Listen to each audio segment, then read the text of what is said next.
Hello, it's an absolute pleasure to be able to talk to you today. I'm Jamie Ellingford. I'm a senior research fellow at the University of Manchester, and I'm interested in understanding the genetic basis of conditions which impact vision. To enable this, my team and others generate large-scale data sets and perform computational analysis to pinpoint genetic differences which are important in the onset of macular conditions.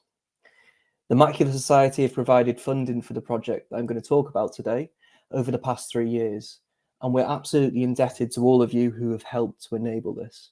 And so right at the beginning of this presentation, I wanted to make sure that I say a big thank you on behalf of me, my team, our collaborators, the patient populations that we try to help, and the scientific community for enabling this type of research. Over the next 20 minutes or so, I'm going to talk to you about a truly unique data resource that we've been able to generate. This is a multi-omic resource for the human eye, specifically for the retina, and it's the first of its kind as far as we are aware anywhere in the world. This resource is going to be released to the scientific community, and we hope that it will catalyze a wide range of biomedical research. We've developed the resource in-house in collaboration with leading experts in the UK and America. I'm going to focus this talk on just a couple of aspects of our own research that's been enabled by access to this resource.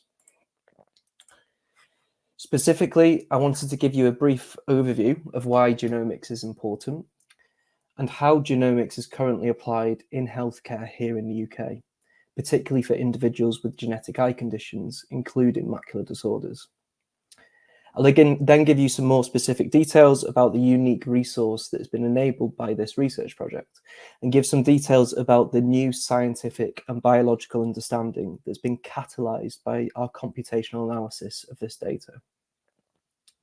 And finally, given this new biological understanding, I'll end with thinking about how these findings can impact our fundamental understanding of genetic macular conditions, how they can inform diagnostic strategies, and how, hopefully, in the future, they may enable new routes to develop treatments for genetic macular conditions. So in science, we often work within the understanding of accepted truths and rules. And in molecular biology specifically, in the mid-1900s, the pivotal work of Rosalind Franklin, Francis Crick, and James Watson enabled the discovery of DNA and its structure, and gave rise to a central dogma of molecular biology, which describes the interplay between three critical molecules that ensure that cells within our body function the way they should. In brief, DNA encodes a set of instructions that are turned into proteins, and proteins are the active parts of our cells. This is done through an intermediate molecule called RNA. RNA is similar to DNA in many ways, but also has some very important differences. It's single-stranded rather than its double-stranded DNA counterpart. And its main role is to take the set of instructions, the message, to make encoded protein, to the factories in the cells, the things that make the proteins, which are the ribosomes. And it's taken decades of research and hundreds of billions of dollars to understand fully. But the Human Genome Project was the first initiative to characterize precisely what a human genome looks like, its sequence from end to end. And this led our understanding to what we accept as a truth nowadays, that the human genome is made up of about 3.5 billion nucleotides, or letters, of A's, T's, C's, and G's. And these letters are arranged in a unique way in all of us. We also know that only about 2% of the human genome directly encodes protein and goes through all the way through the transitions outlined in this central dogma of molecular biology. And we know and have developed very specialized computer algorithms to be able to detect that all of us are born with genomic variation that's specific to us. To ensure standardization in the differences, the genomic variants that we can detect, we compare against a reference human genome. And on average, each of us carries about 5 million differences in comparison to this reference. So we'll come back to this figure of the central dogma of molecular biology in a few slides' time. But the 2 points that I'd like you to take from it are, firstly, DNA contains instructions to make proteins. And when genomic variation exists in parts of the genome that encodes protein, this can cause changes in the way that that protein may function. There's this direct relationship between DNA and protein. And secondly, DNA is turned into RNA, which is turned into protein. And as we'll explore later, there are precise controls in the human retina that decide precisely which DNA is turned into RNA and therefore can be turned into protein. And this process as well can also be influenced by genomic variation. So as we've just discovered, whilst genomic variation is pivotal to ensuring diversity and helps make us the unique people that we are, in some cases it has the potential to cause critical changes that may impact the way a cell functions and can therefore be implicated in disease. Now, what I'm showing you here is a classic figure that's used in human genetics to demonstrate the complex interplay between the frequency with which a genomic variant exists in the human population and the overall impact that that genomic variant has on the onset and susceptibility to disease. In the context of genetic eye disorders, our accepted understanding is that at the top left of this figure, we have rare conditions. These include macular dystrophies such as Stargardt's disease, Leber's congenital amaurosis, cone dystrophy, to name just a few. And these are predominantly caused by genomic variants that are extremely rare in the population and sometimes unique to families. On the other hand, down in the bottom right, we have genomic variants that are much more common in the general population, but they can still play a role in disease. So these genomic variants have a lower impact and are expected to predispose to risk disease rather than being drivers of disease onset. And examples of genomic variants that exist in this space include those which predispose risks to things like age-related macular degeneration. So if we focus in on the top left of this spectrum, rare disorders that are caused by rare and highly impactful genomic variation. Whilst the individual conditions themselves are rare, collectively rare disorders are really quite common. And as a group of conditions, genetic eye disorders have played a leading role in the discovery and the diagnosis of genomic conditions. They were some of the first conditions for a genetic basis to be characterized. And for the last couple of decades, they've been leading examples of innovative diagnostic strategies applied in genomics and giving us understanding about how to best manage individuals that suffer from these types of conditions. More recently, and very excitingly, direct treatment strategies, including gene therapies, have been developed for a small set of genetic eye conditions. And whilst these treatments remain very few, and it's the exception rather than the norm, understanding the complete spectrum of genetic mechanisms that underpin these conditions gives us the best chance as a community to continue that journey of treatment development. We know that this is going to be a huge challenge for many years to come. And just to give you a quick sense of the scale of that challenge, we've recently curated the scientific literature to characterize over 600 genes which are known to be implicated in the genetic basis of eye conditions. So I promised you that I'd come back to this figure, the central dogma. This is absolutely essential to the resource that we've built here at the University of Manchester to create the Manchester Eye Tissue Repository Genome-Transcriptome resource. It's a bit of a mouthful, but we'll talk about it quite a lot today, so it's worth saying at least once. The Manchester Eye Tissue Repository contains eye tissue from human donors, and we've generated a large data set to represent specific parts of this journey from DNA to RNA to protein. So we've generated whole genome sequencing data sets for over 200 individuals. And through computational analysis of these very large data sets, we've identified genomic variation that exists across their complete genome, their 3.5 billion nucleotides. That's the unique genetic sequence to those individuals. The DNA sequencing data sets that we've developed are of very high quality, and have been checked against all the standard genome quality check criteria. Ultimately, we've achieved an average of 36 sequencing reads for every site in the human genome on average, although some regions are much more difficult to sequence than others. And this level of sequencing gives us high confidence in our capability to detect most types of genomic variation that exists in these individuals.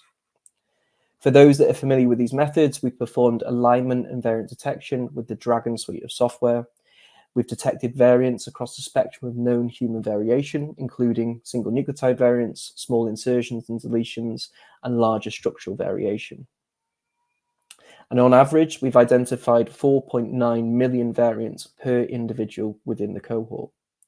And across all 200 individuals, we've identified 27 million unique variants. So we've also generated data from other parts of this central dogma. We've generated large RNA sequencing data sets. And as we discussed earlier, RNA is important for lots of reasons, including being the messenger to create encoded proteins. But not all RNA is switched on in every cell. It's a really tightly controlled process, which is very dynamic. And so the RNA that's present differs between different cell types. For example, the genes that are expressed in the retina at the back of the eye are different to the genes which are switched on in the lens or the cornea at the front of the eye. And the genes which are switched on are also different over the human life cycle. For example, there's different genes expressed in the developing retina of a human embryo compared to that of a mature adult. Importantly, the extent to which these genes are switched on also differs. It's not just an on-off switch, but it's more like a dial where genes can be expressed at a high level or a low level. And in order to characterize precisely what this looks like in our donors, we've performed sequencing of RNA that's been extracted from two parts of the eye. So that's the neuronal part of the eye, the neurosensory retina, and the retinal pigment epithelium. And this type of experiment allows us to characterize which genes are switched on and to what extent they're switched on. So just to explain this RNA data set in a little more detail, we've extracted RNA from two distinct parts of the eye. Firstly, the neurosensory retina, which contains lots of the neuronal cells that are required to convert light energy into electrical signals. And it contains some of the most famous cells in the eye, for example, the photoreceptors, of which there's two major classes, rods and cones. Cones, which are responsible for detailed and central vision, are at the highest concentrations in the macula. For this layer of the retina, we've generated RNA sequencing data sets for 183 individuals and achieved very high coverage at nearly 140 million sequencing reads per individual. Based on our analysis, this is enough data to understand most of the genes which are expressed in this extremely complex layer of the eye. The retinal pigment epithelium is the second layer that we've generated some data sets for. This is a monolayer of cells which exists behind the photoreceptors, and it plays lots of important roles, including being pigmented and stopping light traveling any further, being a source of lots of proteins that are required for the photoreceptors to function properly, and providing structural support for the retina, amongst other things. There's only one cell type here, but the types of genes which are expressed we know are different between the central part of the eye, including the macula, and the peripheral part of the eye. And for the retinal pigment epithelium, we've generated RNA sequencing data sets for 176 individuals with an intended lower level of coverage of just over 60 million reads. And this, again, is enough for us to understand all of the genes which are switched on in the retinal pigment epithelium in these individuals and to measure at what extent they are switched on. So all of these data sets have been generated for individuals that we also have DNA sequencing data sets for. And so we've generated a unique and world-first cohort of 200 individuals where we can begin to ask some really unique and interesting biological questions. So our aim is to release this resource to the wider community to enable diverse biomedical research questions. But the key questions that my team have started to ask are threefold. So firstly, what role are genomic variations playing in controlling which genes are switched on in the neurosensory retina, and to what extent are they influencing this process? Secondly, we're asking that same question, but for the retinal pigment epithelium. And thirdly, why does this matter?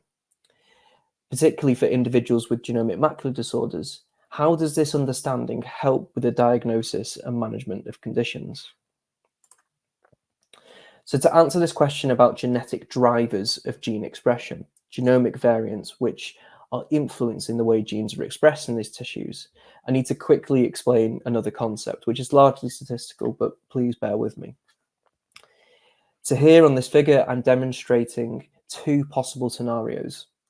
On the left, we have a genomic variant indicated by the little lollipops here, which does influence whether a nearby gene is switched on or off. So we inherit two copies of most genes, one from our mother, one from our father.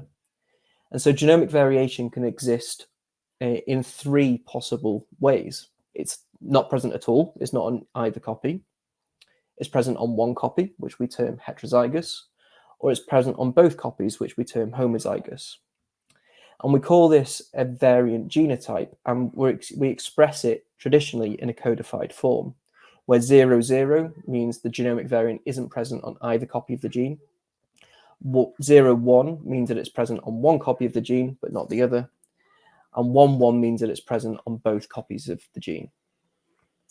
So we use this variant genotype information to group individuals together within our cohort based on their on the presence of these genomic variants.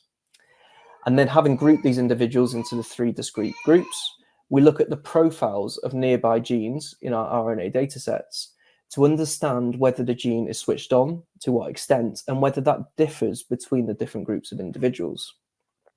So on the left here, indicated by this loop here, we can see that there is a particular genomic variant which does influence the expression of a particular gene.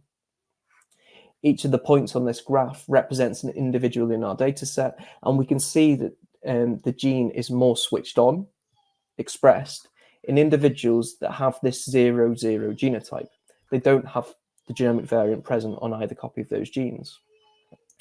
It's less switched on in the presence of one variant, presence of a variant on one copy of the gene, and it's even less switched on in individuals where they have variants on both copies of those genes. So we call this concept a rather complex term, expression quantitative trait loci, or an EQTL for short.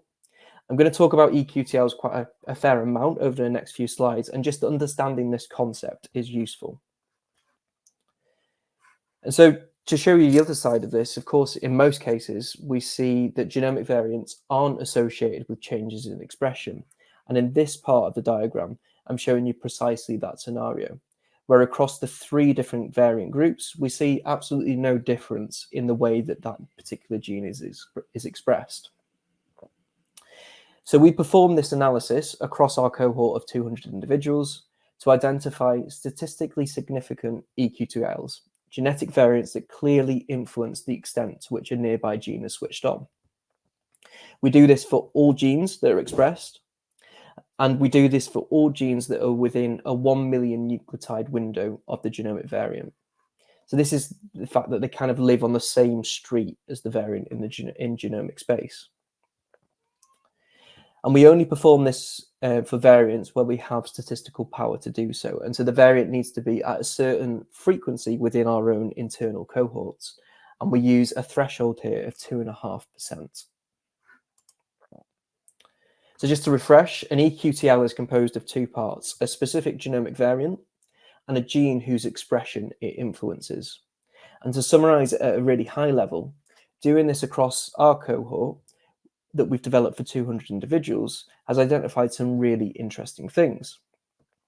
So we're able to identify 1.5 million EQTLs, and these are made up of just under 1 million genomic variants, which have an association with a level of expression of over 8,500 genes. And so doing the math here, you can see that multiple genomic variants may associate or regulate the expression of the same gene.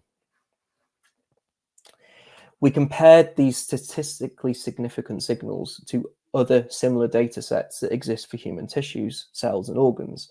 For example, to other parts of the brain, to cells derived from the heart, the liver, the kidneys, and many others.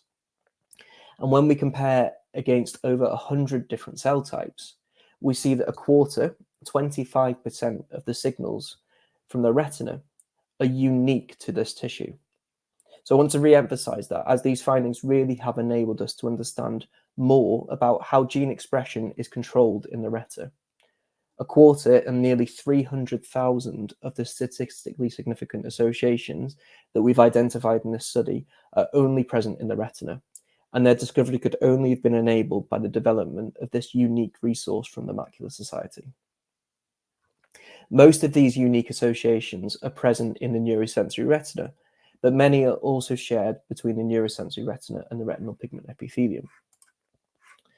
So what can we learn from this new knowledge? Well, I'm going to pull out two quick examples to explain how this helps us to understand the importance of the genome in the retina and how in the future it may help in the diagnosis and management of macular disorders. So first of all, the discovery of eye-specific regulatory elements.